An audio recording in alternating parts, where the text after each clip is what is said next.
తెలంగాణ రాష్ట్ర పశ్చిమ దక్షిణ ప్రాంతంలో ఉన్న అందమైన జిల్లా. చేనేత కళకు చిరునామా. పట్టుచీరల అద్భుత నైపుణ్యానికి నిలయం. చరిత్ర, సంప్రదాయం, సంస్కృతి, కష్టజీవుల గౌరవగాథ కలిసిన నేల. అదే నారాయణపేట జిల్లా. తెలంగాణలో కొత్త జిల్లాల ఏర్పాట్లో ప్రత్యేక గుర్తింపు పొందిన ఈ జిల్లా తన ప్రత్యేక చేనేత సంప్రదాయంతో ప్రపంచవ్యాప్తంగా పేరు సంపాదించింది. చీరనేస్తున్న ప్రతి నూలుపోగులో ఒక కుటుంబ కథ ఉంటుంది అని అంటారు.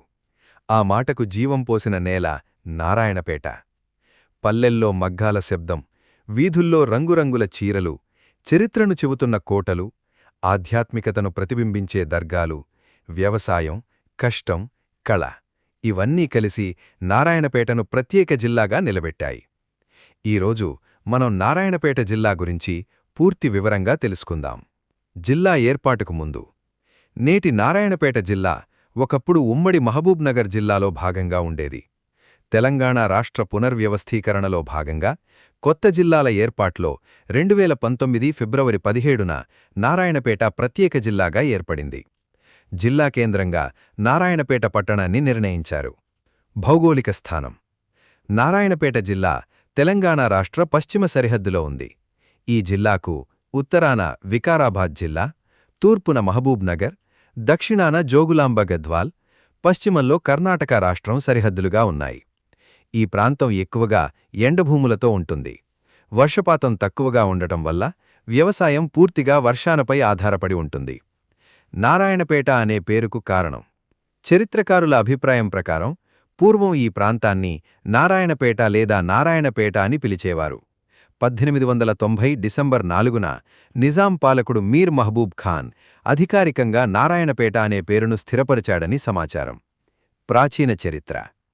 నారాయణపేట ప్రాంత చరిత్ర వేల సంవత్సరాల నాటిది.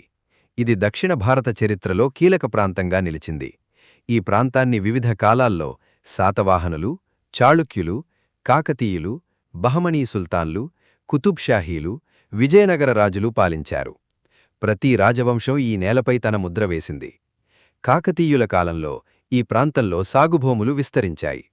చెరువుల నిర్మాణం, గ్రామాల అభివృద్ధి, వ్యవసాయ విస్తరణ జరిగాయి. ఆ కాలంలో దేవాలయాలు కేవలం ఆధ్యాత్మిక కేంద్రాలే కాదు, వ్యవసాయ ఆర్థిక వ్యవస్థకు కేంద్రబిందువులుగా పనిచేశాయి. విజయనగర సామ్రాజ్య ప్రభావం. విజయనగర రాజుల కాలంలో వ్యాపారం విస్తరించింది.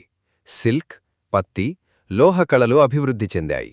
నారాయణపేట ప్రాంతం దక్షిణ భారత వ్యాపార మార్గాలలో ముఖ్య కేంద్రంగా ఎదిగింది. నిజాం పాలన. నిజాం కాలంలో నారాయణపేట ఒక ముఖ్య వాణిజ్య కేంద్రంగా మారింది. బంగారు నగలు, పట్టుచీరలు, ధాన్య వ్యాపారం పెద్ద ఎత్తున సాగేది. ఆ కాలంలోనే ఈ ప్రాంతం చేనేతకు పెద్ద మార్కెట్గా ఎదిగింది. చేనేత వైభవం. నారాయణపేట అంటే ముందుగా గుర్తొచ్చేది చీరలు. నారాయణపేట్ చీరలు తెలంగాణలో అత్యంత ప్రసిద్ధ హ్యాండ్లూమ్ ఉత్పన్నులు. ఈ చీరల ప్రత్యేకత తేలికైన బరువు, చెక్స్ డిజైన్, ప్రత్యేక బార్డర్లు, సాంప్రదాయ రంగులు, చిన్న జరీ నమూనాలు ఇవి. మగ్గాల సంస్కృతి. నారాయణపేటలో అనేక కుటుంబాలు తరతరాలుగా చేనేత వృత్తినే కొనసాగిస్తున్నాయి. ఒక కుటుంబంలో తాత నేసిన మగ్గం ఈరోజు మనవడు నేస్తున్నాడు. మగ్గం ఇక్కడ కేవలం ఉపాధి కాదు, అదొక సంప్రదాయం. 8 చీరల ప్రత్యేక నేసే విధానం. నారాయణపేట చేనేతలో ఒక ప్రత్యేక విధానం ఉంది. సాధారణంగా ఒక మగ్గంలో ఒకేసారి ఒక చీర నేస్తారు. కానీ ఇక్కడ కొన్ని కుటుంబాలు ఒకేసారి 8 చీరలు నేసే ప్రత్యేక పద్ధతిని అనుసరిస్తాయి. ఇది ఇక్కడి చేనేత నైపుణ్యానికి నిదర్శనం. మహిళల పాత్ర. చేనేత రంగంలో మహిళల పాత్ర చాలా కీలకం. నూలు చుట్టడం, రంగులు వేయడం, డిజైన్లు సిద్ధం చేయడం, మార్కెటింగ్లో సహాయం, ఇలా కుటుంబ ఆర్థిక వ్యవస్థలో మహిళలు ముఖ్య పాత్ర పోషిస్తున్నారు. వ్యవసాయం.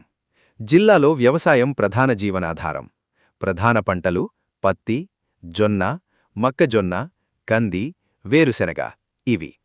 వర్షాభావం కారణంగా రైతులు ఎన్నో ఇబ్బందులు ఎదుర్కొంటున్నారు. నీటి సమస్య. నారాయణపేటలో నీటి కొరత పెద్ద సమస్య. చాలా గ్రామాలు భూగర్భ జలాలపై ఆధారపడుతున్నాయి. వర్షాలు లేకపోతే రైతులు తీవ్రంగా నష్టపోతారు. వలసలు. ఉపాధి కోసం యువత హైదరాబాద్, ముంబై, పూణే, సోలాపూర్ వంటి నగరాలకు వలస వెళుతున్నారు. ఇది జిల్లాలోని ప్రధాన సామాజిక సమస్యల్లో ఒకటి. భాషలు. నారాయణపేటలో ప్రధానంగా తెలుగు, ఉర్దూ, కన్నడ, లంబాడీ భాషలు మాట్లాడతారు. కర్ణాటక సరిహద్దు ప్రభావం కారణంగా కన్నడ సంస్కృతి కూడా కొంత కనిపిస్తోంది. పండుగలు. ఇక్కడి ప్రజలు బోనాలు, దసరా, దీపావళి, మొహర్రం, సంక్రాంతి వంటి పండుగలను ఘనంగా జరుపుకుంటారు. లంబాడీ సంస్కృతి. జిల్లాలో లంబాడీ తెగల ప్రభావం ఉంది. వారి సాంప్రదాయ నృత్యాలు, వస్త్రధారణ, ఆభరణాలు, జానపద గీతాలు ఈ ప్రాంత సంస్కృతికి ప్రత్యేక గుర్తింపును తీసుకొచ్చాయి. జానపద కళలు. ఇక్కడ ప్రసిద్ధి చెందిన జానపద కళలు బుర్రకథ, కొలాటం, లంబాడీ నృత్యం వంటివి. ఆధ్యాత్మిక ప్రదేశాలు. నారాయణపేట జిల్లాలో అనేక దేవాలయాలు, దర్గాలు ఉన్నాయి. ప్రత్యేకంగా హజరత్ థాకీబాబా దర్గా, కొలంపల్లి దర్గా ప్రసిద్ధి చెందాయి. ఇక్కడ అన్ని మతాల ప్రజలు సామరస్యంగా జీవిస్తారు. పర్యాటక ప్రదేశాలు. జిల్లాలో పర్యాటక ప్రదేశాలు కూడా ఉన్నాయి. వాటిలో ఎక్లాస్పూర్ ఎకోపార్క్, సంగంబండ డ్యాం, కొండపల్లి చెరువు, మెగాలిథిక్ సమాధులు ప్రత్యేక ఆకర్షణలు. మెగాలిథిక్ సమాధులు. మెగనూర్ ప్రాంతంలో లభించిన మెగాలిథిక్ సమాధులు చరిత్ర పరిశోధకులను ఆకర్షిస్తున్నాయి. ఇవి వేల సంవత్సరాల నాటి నాగరికతకు నిదర్శనాలుగా భావిస్తున్నారు. వజ్రాల చరిత్ర. కొంతమంది చరిత్రకారుల అభిప్రాయం ప్రకారం గోల్కొండ వజ్రాల ప్రాంతాలతో నారాయణపేటకు సంబంధం ఉందని చెబుతారు. ప్రపంచ ప్రసిద్ధ కోహినూర్ వజ్రం చరిత్రలో ఈ ప్రాంత ప్రస్తావన ఉండటం ఆసక్తికరం. మార్కెట్లు. నారాయణపేట పట్టణం చీరల వ్యాపారానికి పెద్ద కేంద్రం. తెలంగాణలో గద్వాల్, పోచంపల్లి తర్వాత నారాయణపేట చీరలకు ప్రత్యేక స్థానం ఉంది. గ్రామీణ జీవనం. జిల్లాలో ఎక్కువ మంది గ్రామాల్లోనే నివసిస్తున్నారు. ఉదయం పొలాలకు వెళ్లే రైతులు, ఇంట్లో మగ్గన్నేసే కుటుంబాలు, సాయంత్రం గ్రామ చౌరస్థాల్లో కలిసే ప్రజలు. ఇవి నారాయణపేట గ్రామీణ జీవన సౌందర్యం. విద్యా పరిస్థితులు. ఇటీవలి కాలంలో ప్రభుత్వ పాఠశాలలు, కళాశాలలు పెరుగుతున్నాయి. అయితే గ్రామీణ ప్రాంతాల్లో ఇంకా ఉన్నత విద్య, సాంకేతిక విద్య, ఉపాధి శిక్షణ అవసరం. వైద్య సేవలు. జిల్లా ఆస్పత్రులు అభివృద్ధి చెందుతున్నప్పటికీ గ్రామీణ ఆరోగ్య సదుపాయాలు ఇంకా మెరుగుపడాల్సి ఉంది. రవాణా. హైదరాబాద్కు రోడ్డు మార్గం ద్వారా నారాయణపేట అనుసంధానమై ఉంది. కర్ణాటక సరిహద్దుకు దగ్గరగా ఉండటం వల్ల వాణిజ్య రవాణా ఎక్కువగా ఉంటుంది. వాతావరణం. ఇక్కడ వేసవిలో ఉష్ణోగ్రతలు ఎక్కువగా ఉంటాయి. వర్షాకాలంలో కొంతమేర వర్షపాతం లభిస్తుంది. ఇటీవలి కాలంలో భారీ వర్షాలు కూడా నమోదయ్యాయి. జిల్లా పరిపాలన. నారాయణపేట జిల్లాలో పలు మండలాలున్నాయి. వాటిలో మక్తల్, మాగ్నూర్, కోస్గి, నార్వా, మరికల్, దామరగిద్ద ప్రధాన మండలాలు. యువత ఆశలు. నేటి యువత విద్య, ఉద్యోగాలు, సాంకేతిక పరిజ్ఞానం, స్టార్టప్ల వైపు అడుగులు వేస్తున్నారు. అయితే తమ చేనేత సంప్రదాయాన్ని కూడా కొనసాగించాలని చాలామంది భావిస్తున్నారు. చేనేతకు సవాళ్లు.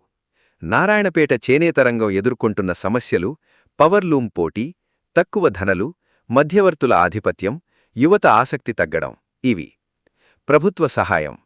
ప్రభుత్వం చేనేత కార్మికులకు పథకాలు, రుణాలు, మార్కెటింగ్ సదుపాయాలు, హ్యాండ్లూమ్ ప్రోత్సాహం అందిస్తోంది. భవిష్యత్తు అవకాశాలు. నారాయణపేటకు భవిష్యత్తులో మంచి అవకాశాలున్నాయి.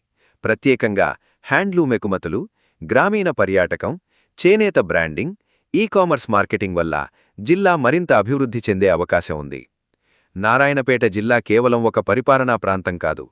అది చేనేత కళాకారుల జీవనగాథ, కష్టజీవుల ఆత్మగౌరవం, తెలంగాణ సంస్కృతికి ప్రతిబింబం. సంప్రదాయం మరియు ఆధునికత కలయిక. ఈ నేలలో ప్రతి మగ్గం ఒక సంగీతం, ప్రతి చీర ఒక కథ, ప్రతి గ్రామం ఒక చరిత్ర. అందుకే నారాయణపేట తెలంగాణ గర్వకారణంగా నిలుస్తోంది.